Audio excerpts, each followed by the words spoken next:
comprehensive nuclear test ban treaty. Born of the optimism following the end of the Cold War, the treaty outlaws all nuclear explosions everywhere by everyone. Since it opened for signature in 1996, it has garnered near universal support. We have 155 countries, 80% of all nations, who say loud and clear that we would like to have this prohibition in place. The treaty stands for a safer and more secure future. It makes it harder for countries to develop nuclear weapons for the first time, and for existing nuclear weapon states to build more sophisticated warheads. But 15 years on, it still hasn't entered into force. For that to happen, 9 outstanding nuclear holder states have to ratify the treaty. Let me mention them in particular that needs to ratify for the treaty to come into force. It's China, it's Egypt, it's India, it's Indonesia, it is Iran, it is Israel, it is North Korea, it is Pakistan, and it is the United States.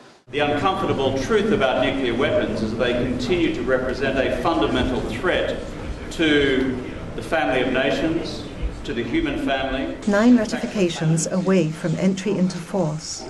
But countries around the world are working hard to encourage others to join. They are leading by example and gradually gaining ground. Indonesia, for example, has initiated its ratification process. It's about game-changing efforts on our part to try to create new momentum so that the other countries in similar position to Indonesia can also follow suit in beginning their ratification process, because we do believe the CTBT is one of the main instruments for disarmament, nuclear disarmament. We have to keep up the momentum, and we have to see that more and more states also will be ratifying. There are many others whose ratification will not bring the treaty into force, but will enforce the pressure to do so. In the past, concerns about the verifiability of the treaty were sometimes given as reasons for not ratifying. But today, with the CTBT's $1 billion, 300-strong international monitoring system almost complete, that is no longer an issue, as the immediate detection of North Korea's tests in 2006 and 2009 clearly demonstrated. These 15 years have been well spent in carefully building up an unprecedented global verification system for the CTBT. With the near completion of the international monitoring system, undetected testing is virtually entirely impossible. Nobody can really say that verification is an issue any longer. We have the technologies in place and in use, so that is merely an excuse, not a real reason. At the same time, the international monitoring system is proving its worth in many areas of human security.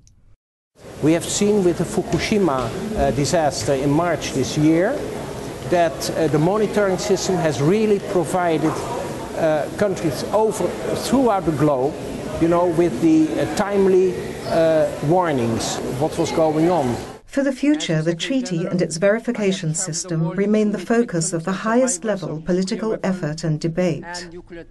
The process may be slow, but determination to build momentum and support is unwavering.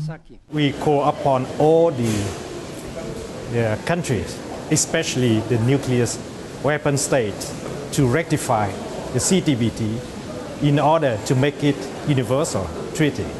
Prompt ratification of the CTBT is of utmost importance, and it's critical for the international security. We urge those 9 states who either have not signed or not ratified the treaty to do it as soon as possible. Other states must know that they're in the frame, and we hope it spreads. United States, China, others. The opportunity is there for all, and we just hope that the gradual assumption of more and more countries coming into this will help convince the others.